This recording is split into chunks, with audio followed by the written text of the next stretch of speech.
जब दुनिया इतनी अनिश्चितताओं से घिरी हुई है, तो हम एक ऐसी किताब के बारे में बात करने जा रहे हैं जो आपको सकारात्मक रहने के फायदे, सकारात्मक दृष्टिकोण रखने के साथ साथ सकारात्मक रहने और खुद को बेहतर बनाने के तरीकों के बारे में बताएगी।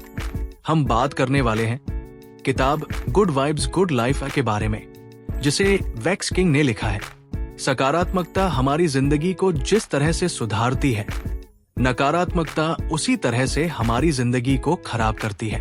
तो जरूरी है कि सकारात्मकता को अपनाएं और साथ ही साथ नकारात्मकता से बचा जाए और अपने आसपास एक सकारात्मक भाव से भरा माहौल बनाया जाए। गुड वाइब्स गुड लाइफ एक सेल्फ हेल्प बुक है जिसमें लेखक ने बहुत महत्वपूर्ण चीजों की बात की है, जैसे self love, law of attraction, subconscious mind, humility, meditation, मजबूती देने वाले विचार और एक महान जीवन जीना। इस बुक की लगभग 8 लाख कॉपीज बिक चुकी है। इन कॉपीज को अंग्रेजी भाषा के साथ साथ 29 और भाषाओं में भी प्रकाशित किया गया है। वेक्स किंग एक माइंड कोच है जिन्हें इंस्टाग्राम पर बहुत फेम मिला और वो बतौर राइटर और स्पीकर काफी डिमांड में है। उनके काम की वजह से वो जीवन में ऐसे लोगों के संपर्क में आए जो उनसे जीवन एडवाइस लेते थे और धीरे धीरे वो एक लाइफ कोचिंग और माइंड कोचिंग के बिजनेस में आ गए। उन्होंने अपने विचारों को दुनिया के साथ शेयर किया और उन्हें बहुत अच्छा रिस्पॉन्स मिला। जब लेखक एक छात्र थे तो उनके परिवार के पास बहुत कम पैसे थे, इसलिए जब दोस्तों ने उन्हें अपने वेकेशन पर आने के लिए कहा तो उन्हें पता था कि वो इसे अफोर्ड नहीं कर सकते। लेकिन फिर कुछ हफ्ते बाद उन्हें लगभग 650 का एक चेक मिला, लगभग उतना ही जितना लेखक को चाहिए। इसके पीछे क्या हो सकता है? लेखक का मानना था कि ये सब लॉ ऑफ अट्रैक्शन के कारण हुआ था। सोच, अगर आप मानते हैं कि कुछ अच्छा होगा तो इसकी संभावना बनती है कि ऐसा ही हो। यहां मुख्य संदेश है कि लॉ ऑफ अट्रैक्शन के अनुसार आपके विचार आपकी वास्तविकता को तय करते हैं। इसका उल्टा भी सच है। अगर आप नकारात्मक विचार पर अपना ध्यान ले जाते हैं और सबसे बुरे की उम्मीद करते हैं, तो आप इस संभावना को भी बढ़ाते हैं कि ये भी सच हो जाएगा। लेखक के केस में उन्हें ये सोचने हुए पूरा वीक बिताया कि वो छुट्टी का खर्चा उठाएंगे और यूनिवर्स ने इस तरह उनको जवाब दिया। लेकिन चाहे उन्हें लॉ ऑफ अट्रैक्शन का इस्तेमाल करके थोड़ी बहुत कामयाबी मिली हो, लेकिन लेखक ने देखा कि उन्हें हर बार इससे मदद नहीं मिलती थी। ऐसा क्यों? उन्होंने महसूस किया कि चाहे वो सोच रहे थे, लेकिन उनके विचार नेगेटिविटी के साथ आ रहे थे और इस कॉम्बिनेशन ने उन्हें और कंफ्यूज कर दिया। इस मुद्दे से निपटने के लिए वो खुद के एक नए लॉ के साथ आए, जिसे उन्होंने लॉ ऑफ वाइब्रेशन कहा। इसके अनुसार जब आप रोमांचित होकर एनर्जी रिसीव कर रहे होते हैं, तो आपकी रियलिटी भी पॉजिटिविटी के साथ चार्ज हो जाती है और आप चीजों को अट्रैक्ट करते हैं। ये चीज मुश्किल लग सकती है, लेकिन ये रियल साइंस पर आधारित है। इस बात के बारे में समझे कि यूनिवर्स में सब कुछ, जिसमें हमारा दिमाग भी शामिल है, वो एटम से बना है जो कि वाइब्रेट करते हैं। ये इस तरह है कि हमारे थॉट्स और फीलिंग्स समेत बाकी सब कुछ भी वाइब्रेट होना चाहिए। लेखक का मानना है कि रोमांचित होने और प्यार से भरी भावनाओं में एक हाई फ्रीक्वेंसी होती है, जबकि गुस्सा और उदासी भरी फीलिंग्स कम फ्रीक्वेंसी पैदा करती है। Good vibes good life. इन वाइब्रेशंस के जरिए आप अपने आसपास की दुनिया को प्रभावित कर सकते हैं। जब एक एटम वाइब्रेट करता है, तो उसके आसपास के एटम्स भी उसी फ्रीक्वेंसी पर वाइब्रेट करना शुरू करते हैं। इसीलिए अगर आपकी फीलिंग हायर वाइब्रेशन पैदा करती है, तो आपकी रियलिटी भी हायर वाइब्रेशन पैदा करेगी। आपका आउटर वर्ल्ड ज्यादा बेहतर और सुखद होता जाएगा। आप अपनी वाइब्रेशन की फ्रीक्वेंसी को अपने कंट्रोल में ले सकते हैं। ये मुमकिन नहीं लगता, लेकिन जब बात भावनाओं की आती है, तो आप ग्रीन एल्गी से प्रेरणा ले सकते हैं। ग्रीन एल्गी एक ऐसा प्राकृतिक पौधा है जो दूसरे पौधे से ऊर्जा लेता है। एल्गी की तरह आप अपनी एनर्जी लोगों और अपने एनवायरनमेंट से खींचते हैं। हकीकत में जब हमारे आसपास चीजें बुरी तरह से चल रही होती है, तो आप सकारात्मक ऊर्जा को कैसे महसूस कर सकते हैं? इसलिए हायर वाइब्रेशन के लिए आपकी पहली प्राथमिकता लोगों के साथ ज्यादा समय बिताने की होनी चाहिए। यहाँ मेन मैसेज है कि आप अपनी वाइब्रेशन की फ्रीक्वेंसी को कंट्रोल कर सकते हैं। अच्छे वाइब्रेशंस संक्रामक होते हैं। अगर आप उन लोगों के साथ घूमते फिरते हैं जो प्यार और खुशी चाहते हैं, तो उनकी मेंटल स्टेट आप पर हावी हो जाएगी। एक बार जब आप उनकी हाई फ्रीक्वेंसी पर वाइब्रेट करना शुरू करते हैं, तो आप अपने जीवन में और भी लोगों को आकर्षित करना शुरू करते हैं। अपनी इमोशनल फ्रीक्वेंसी को बढ़ाने का दूसरा तरीका यह है कि आप ज्यादा बॉडी लैंग्वेज अपनाएं। रिसर्च से पता चला है कि मुस्कुराना, यहां तक कि जब आपके पास मुस्कुराने के लिए कुछ भी नहीं है, तो ये आपको एक एंडोर्फिन स्पाइक देता है। ये आपकी बॉडी का फील गुड केमिकल है। तो अगली बार जब आप दुखी हो, तो अपने आप को मुस्कुराने के लिए मजबूर करें और आप इसके फायदे महसूस करेंगे।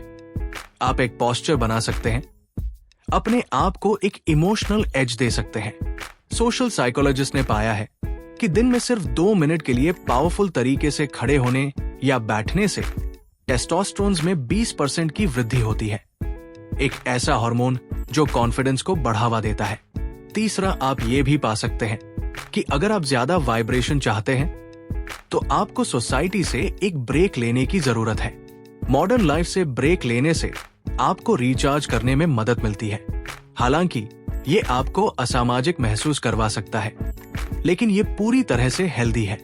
आखिर में अपने वाइब्रेशन को और भी ज्यादा जगाने के लिए नेचर में अकेले समय बिताने की कोशिश करें। रिसर्च से पता चला है कि सिर्फ नेचर में होने से आपके शरीर और दिमाग इंप्रूव होता है। आप अपने काम को बागीचे में बैठकर कर सकते हैं या शायद अपने आसपास के पार्क में टहलने जा सकते हैं। इसके अलावा अगर ये धूप वाला दिन है, तो आपको और ज्यादा मौका मिलेगा, क्योंकि सूरज की किरणें आपको विटामिन और सेरोटोनिन देती है, 2 ऐसी चीजें जो आपके मूड को स्थिर रखती है। उच्च वाइब्रेशंस, हमने देखा है कि कैसे लोगों के साथ वक्त बिताना आपकी वाइब्रेशंस को एक हाई लेवल तक ले जा सकता है और आपको खुद का सबसे अच्छा वर्जन बनने में मदद कर सकता है। इसका उल्टा भी बिल्कुल सच है। नकारात्मक लोगों के आसपास होने से आप नकारात्मक, कमजोर और असुरक्षित महसूस कर सकते हैं। आप तर्क दे सकते हैं कि ऐसा करके आप कमजोर हो जाएंगे। अगर आप खुद को ऐसी स्थिति में पाते हैं, तो अपने आप को ये न बताएं कि आप कमजोर हैं या बुरा महसूस करने के लिए दोषी हैं। लेकिन याद रखें कि अगर आप लोगों से संपर्क नहीं करते हैं, तो भी कुछ तो इनकी फ्रीक्वेंसी पर वाइब्रेट करना शुरू कर ही देंगे। जल्दी ही आप अपनी लाइफ में दूसरे लोगों के लिए उनके बुरे वाइब्स पास करेंगे, और इससे पहले कि आपको इसका एहसास हो, आपकी रियलिटी नेगेटिविटी से भर जाएगी। आप खुद के पर्सनल डेवलपमेंट के बारे में सोचें कि आप में एक बहुत बड़ा पेड़ बनने की क्षमता थी। अगर आप एक नेगेटिव चीज में बदलते हैं, तो आप उस मजबूत पेड़ में विकसित नहीं हो पाएंगे जिसकी क्षमता आप में है। लेकिन जब आपको दूसरे नेगेटिव लोगों को एक्सेप्ट नहीं करना चाहिए, तो आपके लिए खुद के टॉक्सिक बिहेवियर को रिजेक्ट करना भी जरूरी है। जब हम लाइन से बाहर हो जाते हैं, तो अक्सर हम हमारे काम को इस तरह जस्टिफाई करते हैं कि हम बुरे मूड में या परेशान थे। हम मानते हैं कि हमारे आसपास के सभी लोग ठीक कर रहे हैं और इसे हमें बुरा लगता है। बात यह है कि आप कभी भी नहीं जानते कि दूसरे लोग क्या कर रहे हैं, और जब आप अपनी फीलिंग्स को अपने फ्रेंड्स और रिलेटिव को दिखाना शुरू करते हैं, तो आप उन्हें असलियत में नुकसान पहुंच रहे होते हैं। आरोप लगाने का खेल। अक्सर जब कोई हम पर उनकी फीलिंग को हर्ट करने का आरोप लगाता है, तो हम उन्हें बताते हैं कि हमने जो कहा है या किया है वो बुरा नहीं है। हम जिम्मेदारी लेने से बचते हैं और हम उन्हें ही दोषी मानते हैं कि उन्होंने हमारे बर्ताव को गलत लिया। जबकि सच तो ये है कि हमें दूसरे लोगों को ये बताने का कोई हक नहीं है कि उनकी फीलिंग्स वैलिड है या नहीं। अगर कोई आपसे कहे कि 5 चीजों की एक लिस्ट बनाएं जिनसे आप प्यार करते हैं, क्या आप खुद को उन 5 चीजों में शामिल करेंगे? अफसोस की बात है, हम में से कोई ऐसा नहीं होगा। ऐसा इसलिए है क्योंकि हमारा समाज सेल्फ लव की कमी फेस करता है। आज की दुनिया में हम अक्सर ऐसे लोगों के साथ वक्त बिताते हैं जिनके बारे में लोगों को लगता है कि हमें समय निकालना चाहिए, चाहे वो हमें पसंद हो या ना हो, चाहे वो हमें सम्मान दे या ना दे।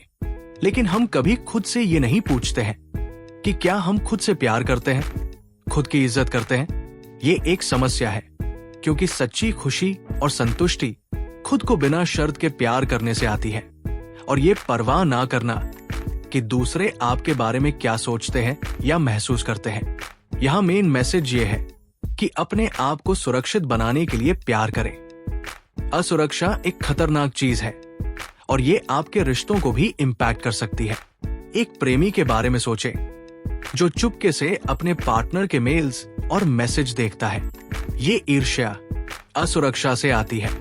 शायद वो सोचते हैं कि वो उतने भरोसे लायक नहीं रही, और इन हरकतों की वजह से उनका रिश्ता खत्म भी होता है।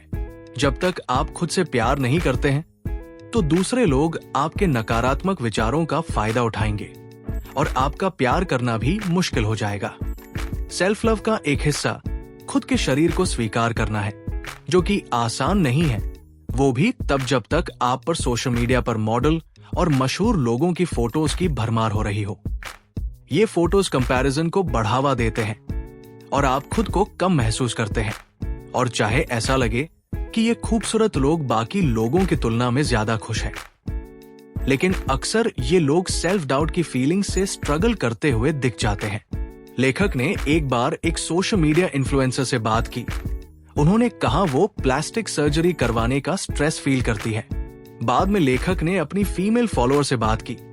वो अपने खुद के लुक्स को लेकर इनसिक्योर महसूस करती थी और यकीन करती थी कि वो वाकई में अपनी फोटोज की तरह दिख सके तो उसकी लाइफ बहुत बेहतर हो जाएगी। ये चीजों सदियों से चली आ रही है, और कहा भी जाता है कि बाहर जो है वो ज्यादा जरूरी नहीं है। प्रेम हर जगह है। जो बात मैंने रखी है वो तुम्हारे पास सेल्फ लव का एक सॉलिड फाउंडेशन हो, ताकि आप अपने को उसी तरह स्वीकार कर सकें जैसे आप हैं। जीवन में या तो आप खुशी के बीज बो सकते हैं या नाखुशी की उम्र चुन सकते हैं। अपने आप से प्यार करना सीखना कि सब ठीक है और अच्छा है, लेकिन एक ऐसे मुकाम पर पहुंचने के लिए जहां आप अपनी जिंदगी बदल सकते हैं।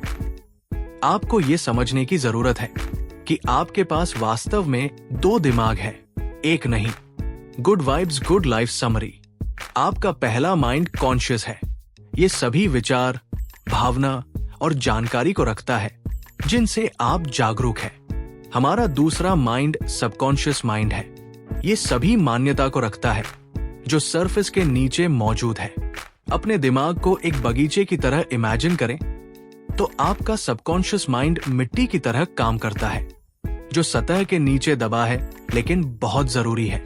अगर ये मिट्टी सही नहीं है तो पैदा होने वाला प्लांट भी बेहतर नहीं होगा। मेन मैसेज यहाँ ये है कि जीवन में आप या तो खुशी के बीज बो सकते हैं या नाखुशी की जिंदगी चुन सकते हैं। आइए एक पल के लिए इमेजिन करते हैं कि आपके विश्वास आपके सबकॉन्शियस माइंड में जड़ें जमा लेता है। आपके पास या तो अच्छे वैल्यूज हैं या फिर बुरी, जो बदले में आपके लिए या तो एक खुशहाल बागीचे को बनाएंगे या फिर एक जहरीले बागीचे को। अपनी रियलिटी को बदलने के लिए आपको खराब बीज को बाहर निकालने की जरूरत है। अपने विश्वास के बारे में सोचें और खुद से पूछें कि वो कहां से आए हैं। जब लेखक ने अपने खुद के विश्वास तंत्र को जांचा है तो उन्होंने पाया कि लोग एक सर्टेन तरह से जीवन जीने के लिए प्रोग्राम है। कुछ ही लोग नसीब वाले हैं जो सफल जीवन जी पाएंगे, बाकी ज्यादातर लोग खराब किस्मत वाले हैं और उनके जीवन में प्रॉब्लम आने वाली है। लेखक का कहना है कि जीवन में आपका रास्ता बदला नहीं जा सकता, लेकिन जब लेखक ने अपने विश्वासों में गंदगी को ढूंढा तो उन्होंने महसूस किया कि वो एक बच्चे के रूप में ये चीजें अपने अंदर फीड करते हैं। नकारात्मक विश्वासों ने लेखक को ये सोचने के लिए प्रेरित किया कि उसके बचपन के खराब होने के कारण उनकी जिंदगी हमेशा के लिए मुश्किल होगी, चाहे कुछ भी किया हो। लेकिन ये उनका सिर्फ एक पूर्वाग्रह था। अपनी खुद के विश्वास को देखते हुए खुद से पूछते हैं कि क्या हम सकारात्मक हैं या नकारात्मक? क्या वो अपने जीवन में सुधार करेंगे या आपको पीछे ही रखेंगे। नकारात्मक मान्यताओं को निकालने के लिए उन लोगों की तरफ देखें जिनकी शुरुआत मुश्किल रही, लेकिन उन्हें कुछ कर दिखाया।